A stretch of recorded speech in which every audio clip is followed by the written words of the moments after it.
सीधा गेट में आया हुआ डिफरेंशियल इक्वेशन का क्वेश्चन है जिसे हमें सॉल्व करना है। डिफरेंशियल इक्वेशन हमें गिवन है और बाउंड्री कंडीशंस दी गई है। इसे लिख सकते हैं D square minus 1 small y equals to 0, right.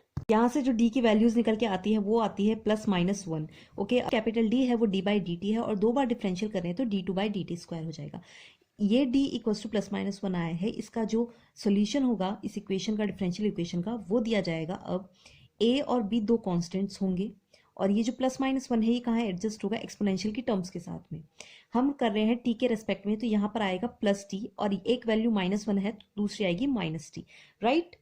अब a एंड b जो है कॉन्स्टेंट्स है जिनकी वैल्यूज निकलेंगी बाउंड्री कंडीशन की मदद से। y की वैल्यू, t की वैल्यू जब 0 है, y ऑफ 0 इक्वल्स टू 1 का मतलब होता है कि जब t की वैल्यू 0 है तब y की वैल्यू 1 है। और दूसरी कंडीशन है y जो है इन्फिनिटी पर 0 है।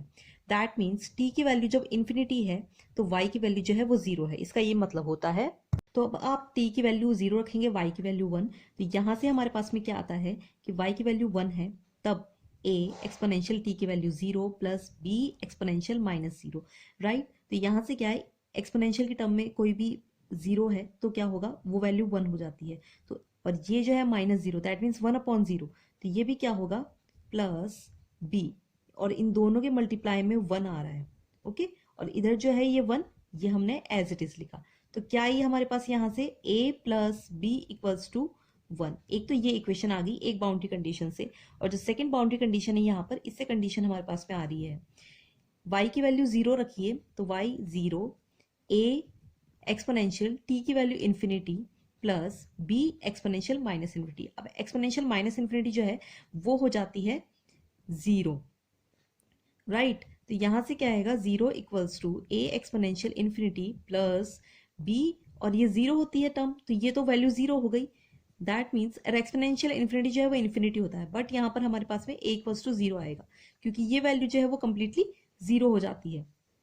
अब इन दोनों इक्वेशंस को इंक्लूड किया तो आपको क्या मिलता है, a की वैल्यू 0 रख दीजिए इसमें, तो 0 plus b equals to 1, that means b की वैल्यू 1 एंड a की वैल्यू 0। ये यहां से आया हमारे पास में और b की वैल्यू 1 यहां से आ रही है।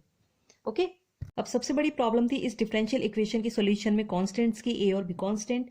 तो अब इससे यहाँ पर हमारा जो डिफरेंशियल इक्वेशन का सॉल्यूशन होगा वो होगा y इक्वल्स टू a की वैल्यू 0, एक्सपोनेंशियल t मैटर नहीं करता क्योंकि ये 0 हो जाएगी, और b की वैल्यू रखिए 1 and exponential minus t।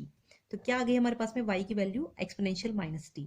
Exponential minus t क्या होता है, ये होता है कॉस हाइपरबोलिक t माइनस, क्योंकि यहाँ पर माइनस है, sine hyperbolic t, right. Hyperbolic क्यों आया, क्योंकि एक्सपोनेंशियल में जो टर्म है वो इमेजिनरी नहीं है। इमेजिनरी होती तो cos theta plus iota sine theta या cos theta minus iota sine theta type आती, और इनकी वैल्यूज मैं आपको बता देती हूँ क्या होती हैं। देखो, याद रखने का तरीका क्या है, कॉस हाइपरबोलिक टी और साइन हाइपरबोलिक टी की वैल्यू को, कॉस हाइपरबोलिक टी दोनों में एक्सपोनेंशियल टी और माइनस टी दो टर्म्स आएंगी, ओके, और अपॉन में 2 आएगा। बट फर्क क्या है, कॉस जो है फायदे में रहता है, इसमें प्लस आता है और इसमें जो है माइनस आता है।